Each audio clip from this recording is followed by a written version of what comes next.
నమస్తే అండి. ఈరోజైతే నేను చాలా సింపుల్గా తోటకూర ఫ్రై అండి. ముందు బండి పెట్టుకున్నాను, కొద్దిగా నూనె వేసుకుంటున్నానండి. ఒక కట్టెనండి తోటకూర. ఇదైతే నూనె కొద్దిగా వేడెక్కాలండి. చాలా టేస్టీగా ఉంటుందండి. మనం ఏంటంటే చారులోకైనా పప్పు చారులోకైనా నంచుకోవడానికి కూడా చాలా బాగుంటుంది. ఎండాకాలం కదండి ఇప్పుడు. వట్టి తోటకూర అయితే కలుపుకొని తింటే చాలా టేస్టీగా ఉంటుంది, కానీ వేడి చేస్తుంది కదా, దాని గురించి మనం ఇందులోకైనా నంచుకొని తినడానికి. చూసారా, ముందైతే కొద్దిగా వేడెక్కిందండి. ఇందులో ఆవాలు జీలకర్ర వేసుకుందాం. అలాగే దీంతో పాటు కొద్దిగా పొట్టు కూడా వేసుకుందామండి. ఇందులో అయితే టేస్టీగా ఉంటుంది. ఏపుల్లోకి ఇది కొద్దిగా ఏగాలండి. చూడండి, పొట్టు అయితే కొద్దిగా ఏగాయి కదండి. ఇప్పుడు ఇందులోకి మనమైతే కారం ఏమి వాడకుండా ఎప్పుడు చేసుకుంటున్నామండి. దాని గురించి నేను అయితే ఎండుమిరపకాయలు అండి ఒక 8 అండి తుంచి వేసుకుంటున్నాను. కారం ఇచ్చేనండి మనకి. పచ్చిమిరపకాయలు ఒక 4 అండి సన్నగా కలుపుతున్నాను. అలాగే కొద్దిగా కరివేపాకండి,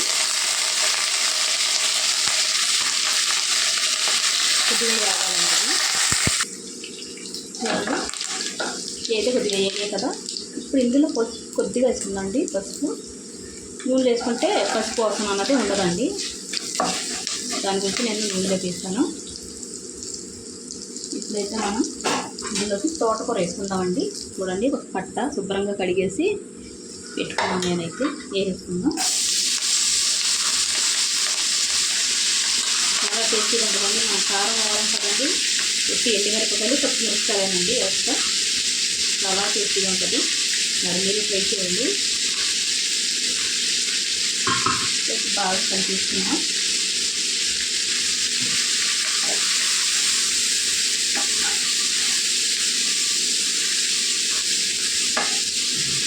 నూనెలో కలుపుతాం కదండి. ఇప్పుడైతే కొద్దిగా మనం ఉప్పు వేసుకుందామండి. ఇందులోకి కూరలో సరిపడా చూసుకొని వేసుకుందాం. కొద్దిగా ఉప్పిన తర్వాత కలిపేసుకుందాం బాగా. చూడండి, ఇలా బాగా కలిపేసుకొని మూత పెట్టి మనం చిన్న మంట పెట్టుకొని స్టవ్ మూత పెట్టి మగ్గించుకోవాలండి మెత్తగా. ఇందులో మనం నీళ్ళు కూడా వేసుకోని అవసరం లేదు. చిన్న మూత దానికి సరిపడా పెట్టుకుందాం. కింద కంటాని మూత ఇలా పెట్టుకుంటే తొందరగా మగ్గిపోద్దండి. మగ్గిన తర్వాత చూద్దాం. చూసారండి, మగ్గింది. కొద్దిగా మగ్గాలండి. బాగా లేతగా ఉంది తోటకూర అయితే. నీళ్ళు ఏం అవసరం లేదు. అదే కొద్దిగా ముదురుగా ఉంటే నీళ్ళు వేసుకోవాలి. కొద్దిగా లేత కాబట్టి వేసుకోకపోయినా పర్లేదు, తొందరగా ఉడికిపోద్ది. కొద్దిగా ఉడకాలండి. మూత పెట్టుకుందాం. మళ్ళీ కలుపుకుంటూ వండుకుంటే తొందరగా ఉడికిపోద్ది. కాకపోతే చిన్న మూత పెట్టుకోవాలని దానికి సరిపడా పెట్టుకుంటే ఆవిరి అక్కడే ఉండి తొందరగా ఉడుకుద్దండి. చూద్దామండి ఎంతవరకు వచ్చిందో. సరే, ఎంత బాగా వేగిందో. కొద్దిగా వేగితే సరిపోద్దండి. చాలా టేస్టీగా ఉంటుంది. ఇలా కలుపుకొని అయినా తినేయచ్చు. ఇందులో మనం నువ్వుల పొడి ఉంటే వేసుకుంటే చాలా టేస్టీగా ఉంటుందండి. ఇప్పుడు ఎండాకాలం కదా, వేడి చేస్తుంది.